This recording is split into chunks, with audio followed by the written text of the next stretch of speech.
Assalamualaikum warahmatullahi wabarakatuh. Waalaikumsalam warahmatullahi wabarakatuh. Tadi dari penyampaian tadi ada satu yang kurang dari semuanya. Nggak pakai KPA. Harusnya kan pakai KPA. Makanya kita kemana-mana ya kan. Itu maksudnya pakai KPA. Pakai KPA-nya kan kata kunci. Nggak juga semua dibacain. Itu makanya teknik menulis di buku atau di handphone harus pakai teknik kata kunci, kan yang lalu-lalu pernah dibilang. Itu kekurangannya. Kalau penjelasan berproses, nggak ada orang yang langsung mantap, tuh nggak ada, nggak mungkin. Tapi kalau nggak pakai kopean di awal berantakan pasti. Maka supaya dia teratur, pakai kopean. Satu, ini yang dijelasin. Dua, yang dijelasin. Gitu. Jangan niru kita yang ngomong, kita nggak ada ilmunya, Pak ya. Ini diturunkan supaya yang mendengarkan dan menyaksikan berilmu.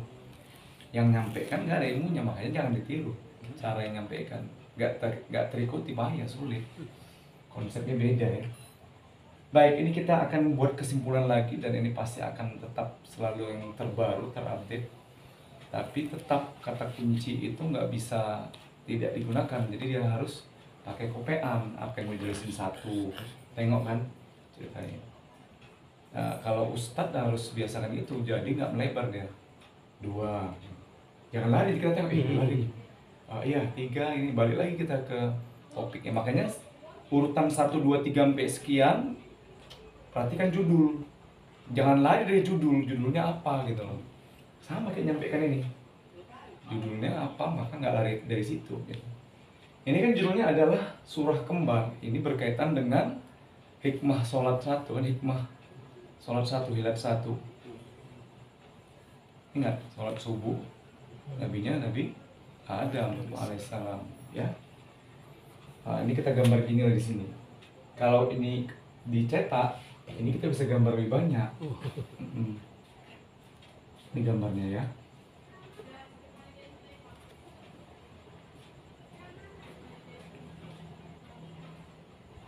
Inilah kira-kira manusia.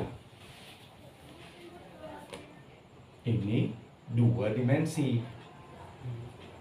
Kecuali yang ini, yang segitiga ini, dia 2 dan 3 dimensi. Ingat 3 dimensinya? Yang gambar ada 4. Segitiga itu.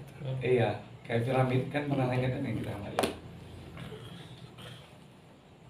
Surah kembar ini menceritakan tentang muasal manusia. Siapakah yang pertama disebut manusia? Nabi Adam alaihissalam. Siapakah yang pertama kali mengalami kejadian diperdaya oleh iblis? Adalah Nabi Adam alaihissalam. Maka disebutlah ini surah kembar karena Nabi Adam itu waktu diciptakan sendiri, diambillah sebagian dari sini menjadi Siti Hawa, ini dari dadanya tulang rusuk, ya. Maka kisah ini menceritakan tentang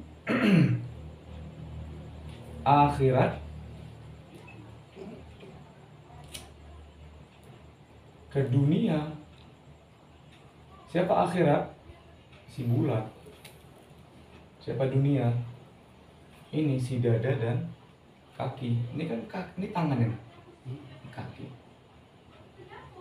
Maka tawafnya ke kiri, akhirat ke dunia. Nanti dunianya balik lagi kan, dari dunia ke akhirat. Nah, mati kita kan. Akhirat ke dunia, jadilah si dunia, si wanita, si alhamdulillah. Mau ini kok dikait-kaitkan sampai pagi nggak siap kita semuanya mau nyambung sana sini. Tapi ini kita simpulkan, kita fokus ke judul. Judulnya surah kembar, kejadian pertama tentang manusia. Siapa? Nabi Adam. Ini Nabi Adam ini. Dari akhirat si Adam, A juga kan Adam. Dari akhirat ke dunia diambil jadilah Siti Hawa. Oke. Si dunia balik lagi, kan mati kan si Hawa manusia, dari dunia balik lagi ke akhirat. balik. Begitulah asal muasal haji, sholat subuh, hikmah sholat 1, Nabi Adam, si api. Berputarlah manusia 7 kali. Nah, itu ibadah haji. Oke. Nah, nanti kalau di hikmah sholat udah agak lumayan dapat lah sambungannya. Ini kata kunci pertama. Maka kenapa Allah turunkan surah kembar? Karena ada sejarah pertama kali iblis berhasil melakukan misinya. Berhasil ya. Ya disengaja Allah. Kalau nggak, kayak mana kita mau mengetahui sejarah? Ya nggak tahu sejarah lah kita. Ya iblis Nabi Adam ya di surga aja. Kapan dia turun? Kapan ada sejarahnya? Nggak ada sejarah. Surga ya surga. Ya berarti nggak perlu dicipta dong Adam. Adam dicipta karena ada urusan yang hebat.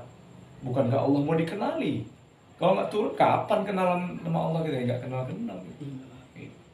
Jadi Nabi Adam dengan sengaja Allah letakkan skenario ini sebagai sejarah awal, sejarah manusia pertama, sejarah pertama kali iblis berhasil merusak iman manusia. Oke? Jadi ini 2 dimensi kan? Ini 2 dimensi.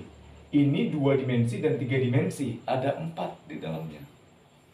Tapi air angin tanah. Nah, itu cerita yang lalu. Kita balik ke sini. Surah An-Nas dan surah Al-Falaq, intisari awalnya, intisari nomor 1 adalah 1, permohonan kepada Allah untuk dilindungi. A'udzu, atau mohon perlindungan kepada Allah. Itu intisari yang pertama dari 2 surah ini. Jadi harus dijelasin dulu nih makna dari 2 surah ini bersamaan. Intisarinya ada 2. Yang pertama adalah bermohon perlindungan. Bermohon perlindungan sama nih a'udzu. Bermohon perlindungan hanya kepada Allah. Itu harus ditekan dia. Wajib bermohon perlindungan. Bermohon perlindungan hanya kepada Allah. Ditekan dia, intisari 1. Intisari 2 surah kembar. Kita masih mengkawinkan 2 surah kembar nih. Masih cerita Adam belum di cloning atau buat apanya mirror.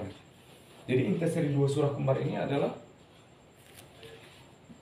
bermohon perlindungan kepada Allah, wajib. Wajibnya hanya kepada Allah, nggak pada yang lain. Itu harus ditekan karena itu tauhid. Gitu cara jelasinnya. Ingat kata kunci pertamanya, intisari 1 dari 2 surah kembar adalah bermohon perlindungan kepada Allah, wajib. Ingat, wajibnya hanya kepada Allah ya. Gitu. Jadi wajibnya hanya kepada Allah. Jadi kalau ada mohon perlindungan pada yang lain, udah keluar imannya. Nah itulah dirasa iman, dia masuk sini. Masuk ke disudur, dirasa. Oke? Itu intisari yang pertama dari 2 surah kembar. Intisari kedua dari 2 surah kembar ini yaitu syar. Ini ada syar, ini ada syar. Mohon perlindungan dari mana? Gitu. Maka intisari kedua dari 2 surah kembar ini adalah berlindung hanya kepada Allah dari syar, kejahatan. Syar, kejahatan. Siapa tahu nanti ketemu sama jemaah, teman atau siapapun yang dengar, loh, kok langsung syar, khairnya mana? Ayo, gimana jawabnya? Kok langsung syar, khairnya mana? Ya, bisa ketemu loh sama yang pintar gitu. Makanya dikeluarin. Ayo, apa kira-kira jawabannya? Khairnya mana Pak?